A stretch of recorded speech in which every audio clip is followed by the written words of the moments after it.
Well, I think the two things that made it so different is that this time it was so much more relaxed, and so it just happened so fast. And then the second is the obvious reason that I gave birth in a parking garage. Yeah. So if you can take us through from that moment, you knew that you had to get to the hospital. Can you walk us through just the I don't know if you're at the hospital, if you're at your home, and then getting there. Okay, so I was at home. My water broke at around 1:30 a.m.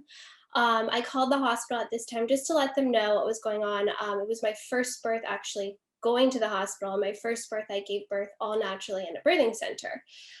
So I let them know, and they said, most people at this point take a shower and they come in. And I said, well, do I have to? And they said, we can't really tell you what to do. It's up to you. So I said, what, I'm just gonna relax at home. I'm just gonna go back to sleep. It was 1:30 a.m. I knew from my first birth that birth is a whole experience. It's exhausting. So I decided to go back to bed and just try to doze off. So that's what I did. And then I dozed off here and there. I called my mom and my sister, who actually lived 2.5 hours away in the Bay Area. And right away, they got up, drank coffee, packed their bags, and came up to Auburn. And I was sleeping, and I had like light contractions that were just like cramps. And then my mom and my sister show up at my door at like 6 o'clock in the morning. It's still dark. They come in, we just start watching TV, and everything was just relaxed. And then, my husband wakes up. We have our toddler. He's making eggs and burritos, and I'm just, just birthing at home, just trying to relax. I just wanted to stay at home as long as possible because of COVID rules, and I just wanted to be around my family and around love and people that surrounded me with good energy. So then we got ready, and then it just started getting intense really fast. So we're like, okay, we got to get, the toddler picked up, got to pack the bag, get in the car. We get in the car. My sister was helping me breathe through the labor. And then when we got in the car, I just could tell like something was happening. But it took about 40 minutes to get to the hospital. And then once we got to the hospital, I asked my husband, just park me in the front, just park me in the front, like just drop me off. And of course, he's like, no, we have to park in the parking garage. So he goes to the parking garage, goes to the second level. And as soon as we got there and I got out of the car, I was like, this baby is coming. So at that point, they're like, no, we just have to walk. I'm like, no, no, like it's happening now. And so my sister at the time, we had a pillow and we had blankets to spend the night at the hospital. She throws the pillow on the ground. I, at this point, couldn't actually get myself down by myself because I was in labor. And this man, from UC Davis, comes up to me, has the most massive hands. He's strong, and he just tells me breathe and lets me like fall into him. And then my sister, 10 seconds later, like the baby was out, and my husband was to the left, and my husband at the same time was like, we need security, like we need someone pronto.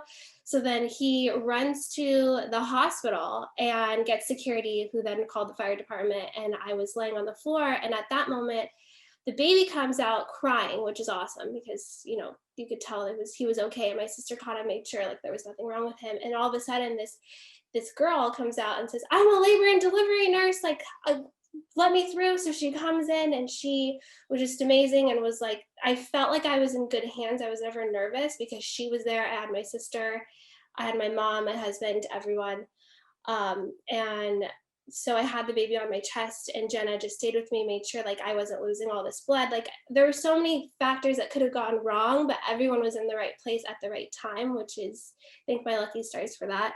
And then, so we had to wait for the fire department for about 20 minutes. And then they cut the umbilical cord with my husband's assistance. And then they gurneyed me over. And in the meantime, my sister was like helping with the baby. My husband actually got the baby, was holding him into the hospital. And then Jenna was with me all the way until they admitted me into the emergency room. Actually, she came into me in the hospital too, until I was like in the actual ER room where they helped deliver my placenta.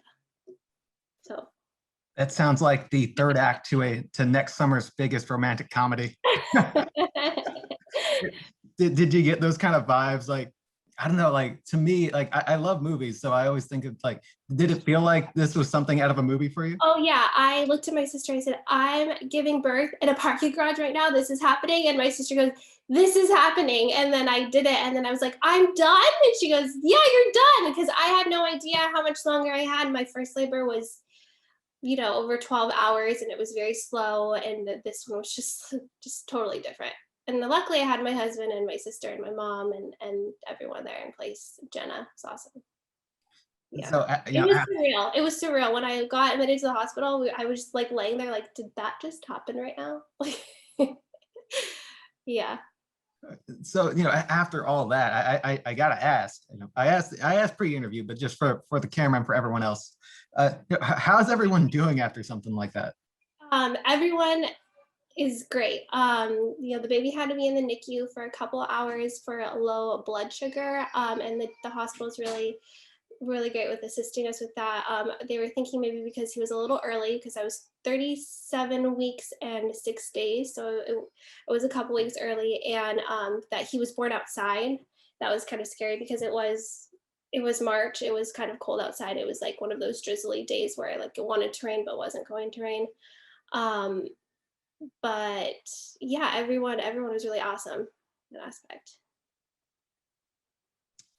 So that kind of gives us the context of what was going on. These are some of the more fun questions where we think about like the state of mind at that time. Yeah, my mom and my sister, they came home and they got a bottle of wine they came home to my house, cleaned up, got a bottle of wine, and they were just sitting there like, that really just happened today. Yeah. So for you, I know it seems like you know, it seems like a long thing. It also seems like a very short thing mentally. What was going through your head at the time? At the time of, like, are you asking from Like like, in the parking lot when all this is going down? honestly, I just wanted to just give birth to this baby who was coming out of me, and I felt actually weirdly calm throughout the whole thing, which is strange in retrospect to the situation. But I was also happy to just have the baby because I was in a lot of pain before. So you probably don't know what it feels like to have a baby, but once it comes out, you're like, I'm done. So there was a sigh of relief, and yeah, just gratitude. Happy that when he was born, he cried right away, and I try not to go there in my mind, but there are a lot of factors that like things could have gone wrong that didn't. Um, but yeah, just a sigh of relief, and it did feel surreal, and yeah, it still feels surreal actually. So there was something you mentioned about a guy with big hands coming toward. What on earth happened there? So he was coming. It would seem to me as he worked at the hospital because he had a badge, but he wasn't in like scrubs or anything. And he was just one of the people that came right away. And um, he just grabbed onto me and told me to breathe because I started getting a little panicky. Like, this is happening in a parking garage, and he's like, just breathe. And then his name is Dave. That's all I know about him, but I'll remember him for the rest of my life. And like a movie. And then he just let me like fall, and then he like put me on the ground, and that was just very comforting too because yeah, he was just this big man. And then there was another run into the field as well with the Adventist health nurse that came in as Yes, well. so Jenna, yeah, So yeah. I guess for fear of rephrasing the question a little bit differently, you were you aware that an off-duty nurse was coming? Or No, I had no idea until someone just called out, "I'm a labor and delivery nurse. Let me help." She had her mask on. At the time, I had originally thought that she worked for the hospital at labor delivery and was just getting off of her shift. And then when I was in the gurney to the hospital, she said, "I actually just had a baby myself a couple weeks ago," and I was like, "Congratulations! I'm so happy for you." And in the midst of the moment, like, didn't put two and two together until I got admitted into the hospital and I spent the night. And then actually, which is crazy too, is that the on-call nurse at night, we told her about what happened, and everyone in the postpartum labor and delivery, they all knew who we were. And she said, "What, Jenna?" She said, I just had her, like, she was my patient. Like, what are the odds of having the same nurse too? That was pretty cool.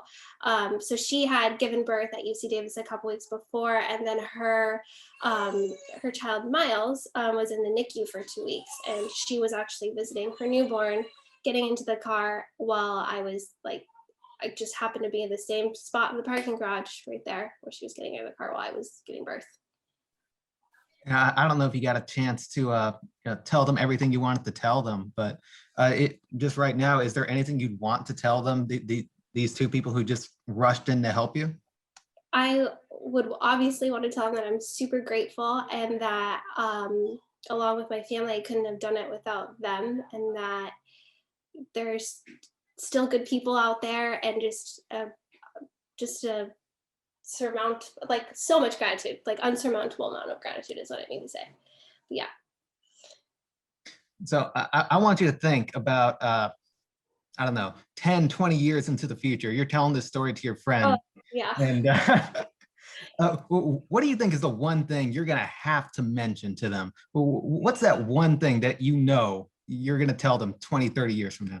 Honestly, that my sister caught my baby and that she was there that moment, and that the look on her face, and just when she caught him and said you did it, and I looked back at her and I said I'm done, and she was so she was there for me while I was laboring at home and just helped me too, and it's just the sister love that we share. I'll never forget that. And again, all the people that the puzzles that just came into place during that time. I'll start crying thinking about it. That's really, I mean, you have so many good moments to choose from there. I think it's really touching that's the one that really sticks out for you. Yeah, and I think with COVID, it was really hard for me knowing that I was going to give birth without the support of my mom and my sister. I would have my husband there, but the extra person wasn't allowed at the time. I'm not sure what the rules are now, but that was the one thing that throughout my whole pregnancy is that I was so sad about. And then it did just they were both there, so kind of asked for something better. Yeah. So, my sisters, my I think Maribel, she's had 3 kids. Erica has had 1 kid. My nieces and nephews. Um, What happened in here? I for sure tease them all the time about situations that came up during their birth and all the hijinks that ensued before and after. Uh, so, thinking of that, when Maverick gets older and he gets to that teasing age, what what are you gonna tease him about? I can imagine any number of things. It's like, oh, you're early. What a shock. No, because I was so happy. Like I know this sounds cheesy, but I was so uncomfortable my last month that I was like, you just need to come out, or maybe you should come out a little early, dude. I was saying that, and he did that, and I didn't really. The hospital was great, postpartum, everything was awesome, but my sister's actually given birth 3 times, one at a birthing center, 2 at home, and at home births, natural births is all we know, and so I was a little bit skeptical of going to a hospital. I know that sounds crazy and people will think I'm crazy when I say that, but I'm just a firm believer in if you're healthy, to just let your body do what it needs to do. And then I was able to do it all natural. So it's like, I don't know, I might be thanking him later. I don't know if I'll be teasing him. That sounds cheesy. Or my dad said, you should name his middle name Parker. And I said, why, Dad? And he said, because he was born in a parking lot.